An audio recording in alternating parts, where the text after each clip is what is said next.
Els submarinistes de sotavent embarquen aquesta vegada amb l'objectiu no d'un lloc, sinó d'un peix, el corball de roca, un dels més apreciats a les nostres latituds. Des de les costes de Castelló, marquen rumb cap a les Illes Colombrets, parc natural des de 1988.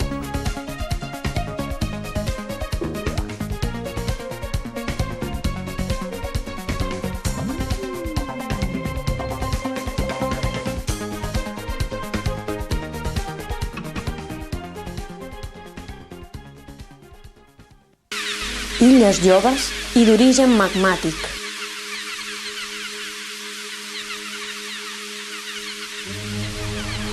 Abruptes i àrides. Pràcticament sense vegetació.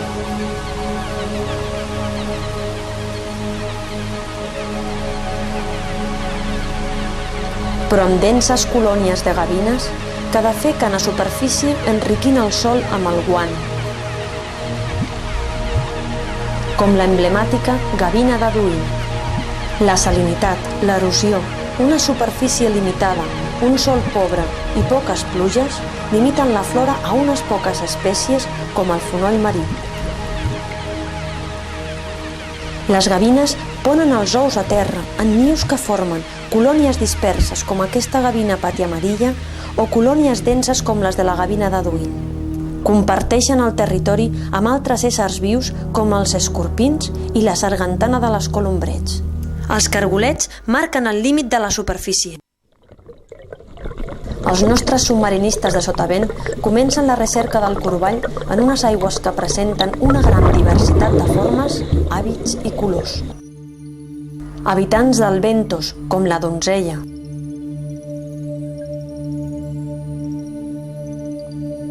De les roques, com el mero, o del domini pelàgic, amb denses moles de vidriades que freqüenten les proximitats de les parets verticals que caracteritzen les colombrets.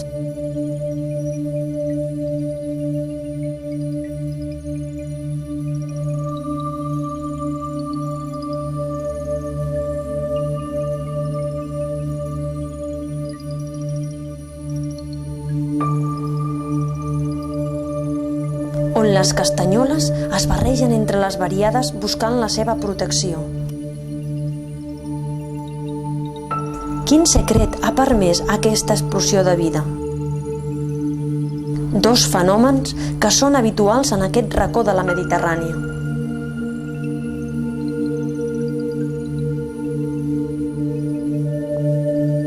A superfície, les ones trenquen contra els penya-segats, oxigenen l'aigua. A més fondària, les parets verticals afavoreixen corrents ascendents rics amb nutrients del fons, els afloraments.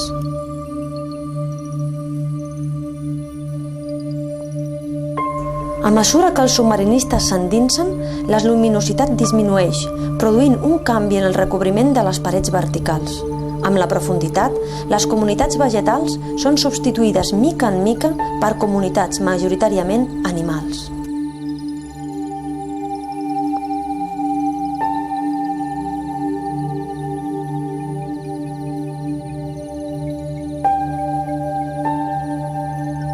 Les anèmones, amb els seus tentacles batuts pels corrents, s'alimenten de partícules orgàniques en suspensió que també n'aprofita el bival més gran del Mediterrani, la nacra. Capturada gairebé fins l'extinció, es recupera lentament gràcies a la protecció de la Directiva Hàbitat i a la constitució d'una petita xarxa de reserves marines de les que Colombrets i Masia Blanca en formen part.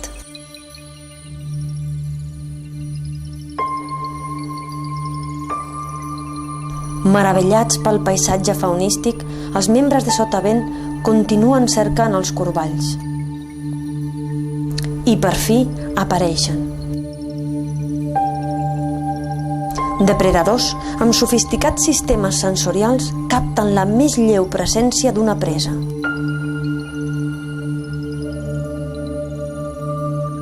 Els també anomenats corvines són ciànids comuns al Mediterrani, a l'Atlàntic Oriental i a les Canàries.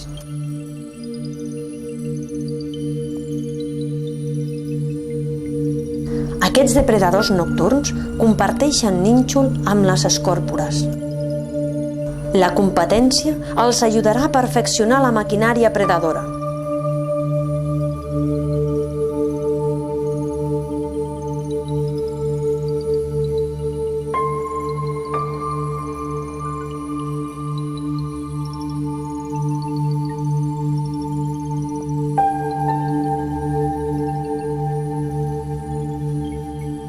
Tenen a l'oïda interna unes petites pedres calcàries anomenades otòlits que els informen constantment de les més petites variacions en la posició del seu cos.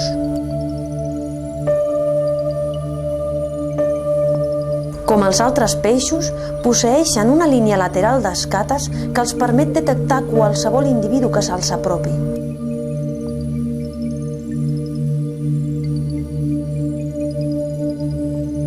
Les riques aigües dels afloraments omplen el ventos de petits invertebrats que alimentaran l'ictiofauna de les columbrets. Les vidriades neden entre les parets volcàniques cercant bivalves, crustacis o eriçons.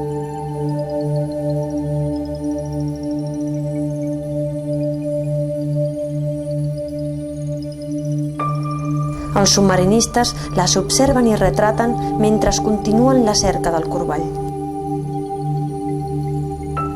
Nedant al domini pelàgic, semblen independitzar-se del fons.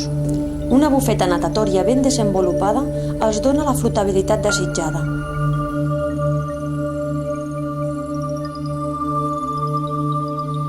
El corball, elegant, lluent, amb ulls grans i profunds emmarcats, amb un cos bru, es mou amb aletes ventrals marcades per aparents radis blancs i una aleta caudal vorejada en negre, amb la creu de ser un perseguit peix d'interès gastronòmic que pot arribar al mig metre de longitud si se'l deixa fer.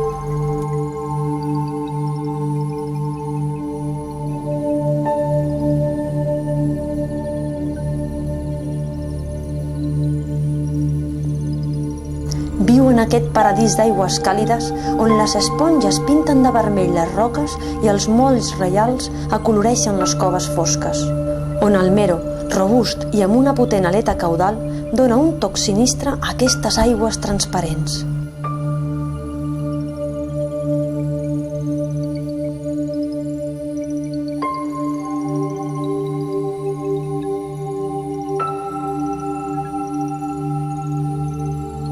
Assoleix grans mides gràcies al control de pesca que es realitza a la reserva marina.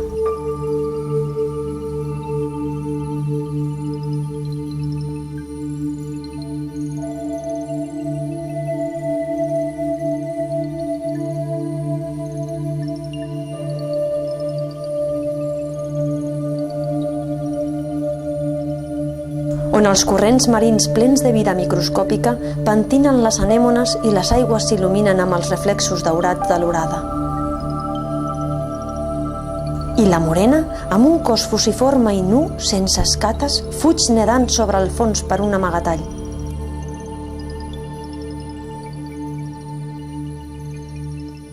Restes magmàtics que de foc passaren a ser la base on es diposità la vida. En grups, els corballs es desplacen en lents moviments, tot i que el més mínim perill els fa fugir a gran velocitat.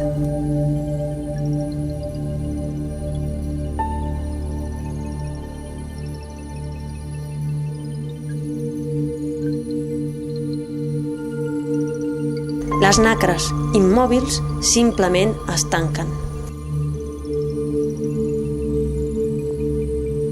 D'hàbitats nocturns, aquests impressionants carnívors descansen durant el dia en entrants i coves del fons rocós. Els ulls humans els observen compartir morada amb el seu competidor directe, el mero, que es mostra fugisser i marxa en busca d'un nou amagatall.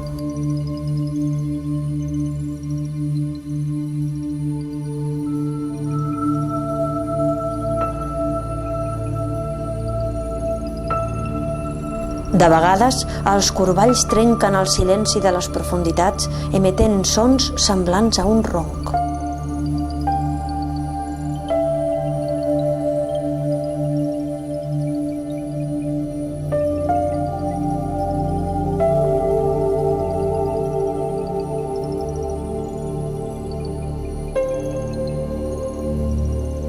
En la lluita pel substrat, algues i esponges recobreixen completament la superfície d'aquesta bola de canó, testimoni d'un altre tipus de lluita.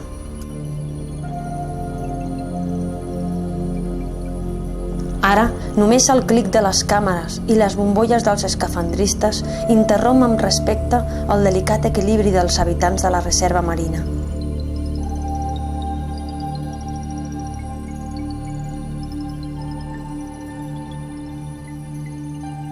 Nosaltres marxem i els corballs es queden, com a reis d'un reialme compartit al fons de les columbrets.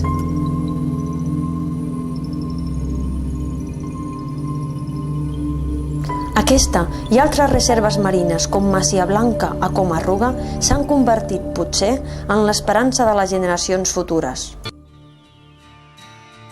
Un far que il·lumina una etapa on els humans i la natura han trobat un mateix camí.